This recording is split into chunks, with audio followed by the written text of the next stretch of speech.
That's how you apply the FAD. Okay, this one dressing on the limb, okay, hand, leg, right?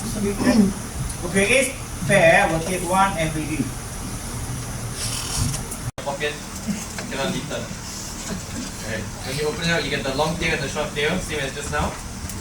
Now let's pretend that the wound is on his head over here, right? You place the padding on top, the short tail in front of the ear, and the long tail behind the ear on the other side. Okay? So you turn your head. So yeah, so one is in front of the ear, and then turn your head. The other one is behind the ear, the other ear. Or vice versa, you can do it. Alright? After that, you want to go underneath the chin. And make sure not to hook onto his neck, if not you will choke him. And go around the head twice.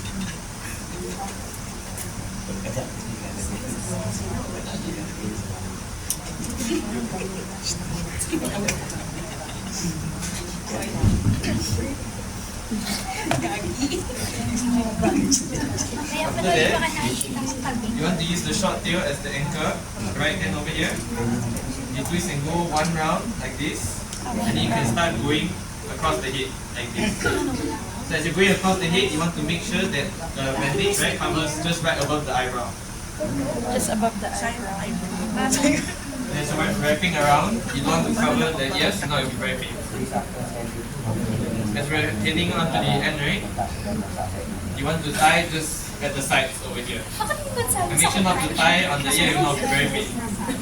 Any excess you can just tie in. Okay, so this is the primary bandage. Nice. Take it out, you unfold it, you will get a triangle.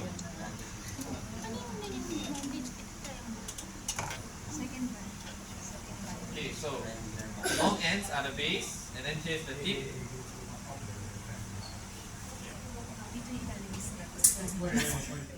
It's okay. Yeah, it's fine. Okay,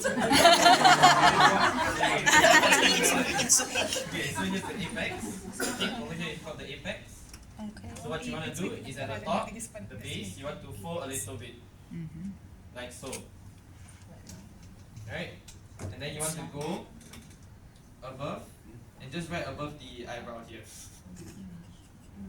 That means the secondary dressing must cover the primary dressing. Yeah. All part of the primary dressing, except Make sure not to cover the ear as well. And then you want to cross behind to the front and tie at the front. Parang nasa Dubai. Like this. Okay? You want to turn around? And behind, right, there's this tail here. So just make sure to fold it So you put it in like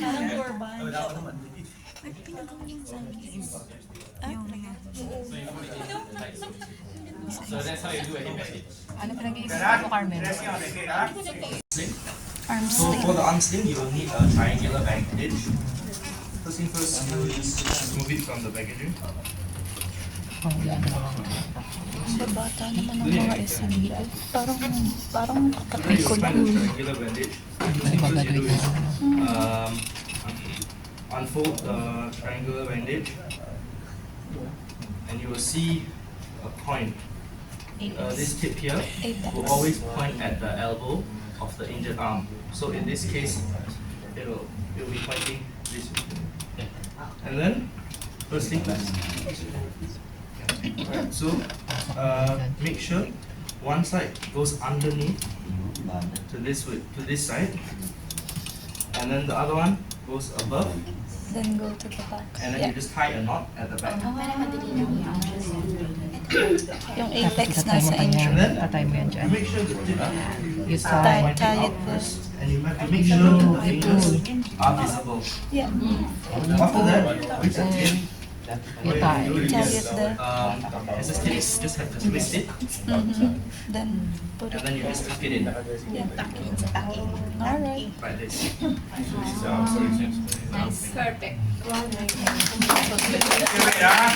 I'm going to be teaching you guys how to do iFast, improvised first aid skills. Okay, simple thing. Let's say over here got wound, small wound. Okay, get anything absorbent, socks, shirt, cloth, crumple lah, buku ball. Apply direct pressure. Okay, if there's a lot of casualty you hold lah. Then you go home with the people.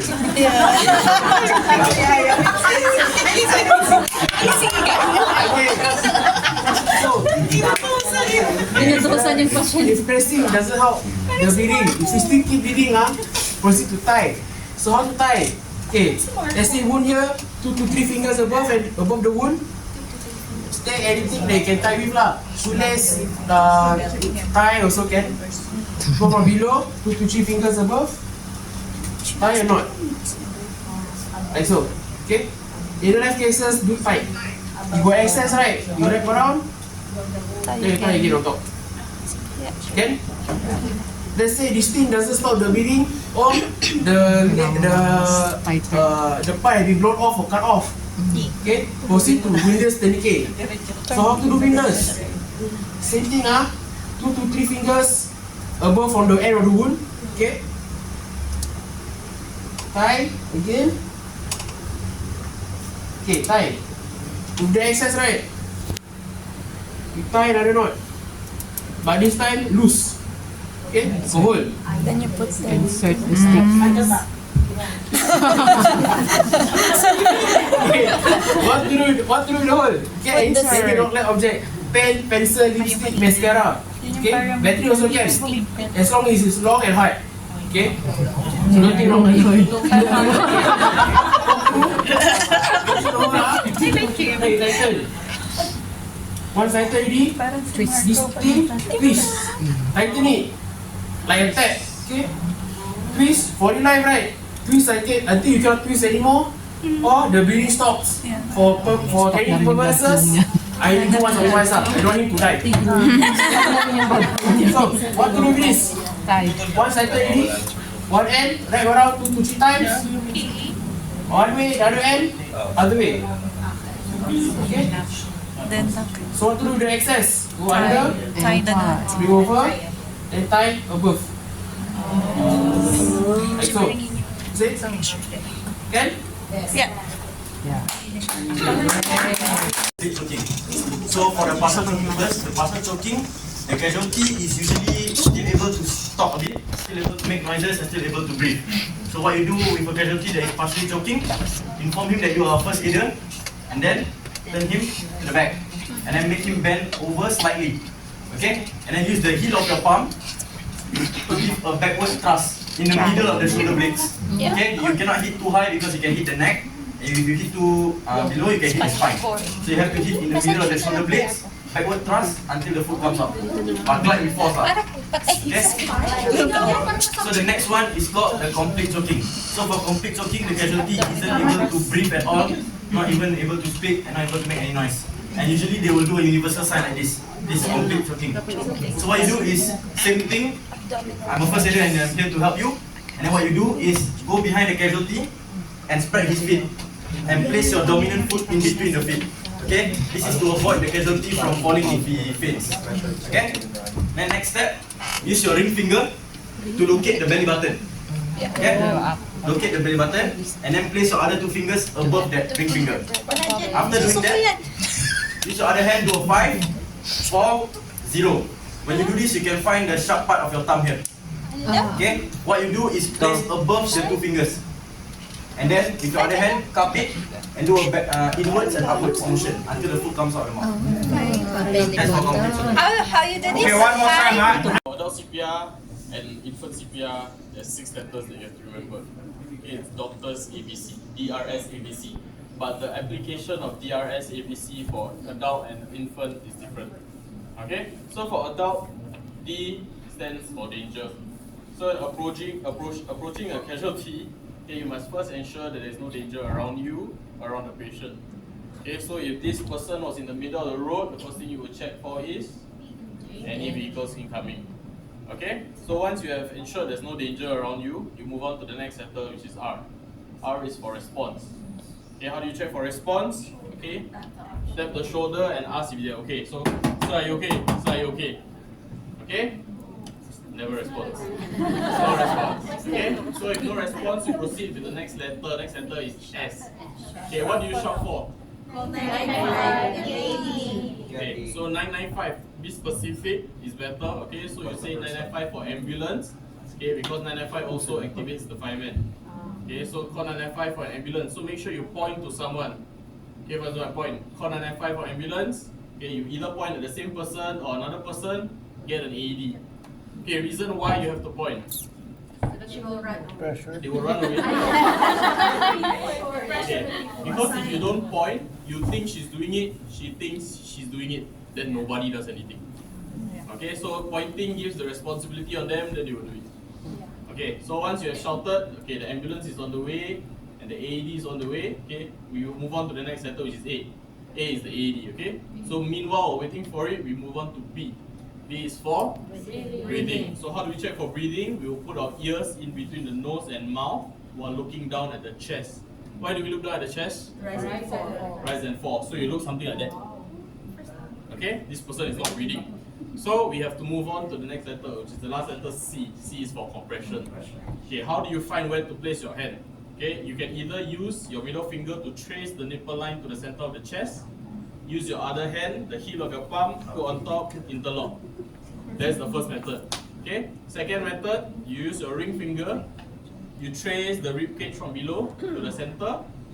Two fingers on top, other hand, heel of your palm, interlock. Okay. Once you are ready to begin compressions, always remember to straighten your elbows and lean on the casualty. Why do you lean on the casualty? More weight, more pressure. Okay, so you can put your entire force into doing the resuscitation. Okay, so when you're doing CPR, you must not worry if you're going to break the ribs or anything. Okay, ribs can be fixed later on, but once you don't start the heart, it's gone forever already. GG.com already. Okay? Okay, so once the AED comes, GG.com, good game. Okay? Once the AED has arrived, okay, you will see something like this. You will see pads inside. Okay, if you are not sure where to place the pads, there are always pictures on the pads itself. Okay, but most of the time it's top right, bottom left. Okay, so you apply the pads. This pads is not cooperating. Okay, you apply the pads already. You turn on the AED. The AED will tell you two prompts. Okay, the two prompts will be analyzing heart rhythm. Do not touch. So make sure nobody touches the casualty. Second one is shock advised. Do not touch also. Okay, what happens if you touch when they are shocked? You also get shocked. And someone else has to call and then repeat the entire doctor's emission. Okay?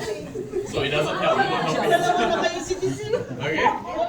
Right, so these two prompts are very important because as and when you're doing CPR, it will suddenly tell you analyzing heart rhythm. You have to immediately stop.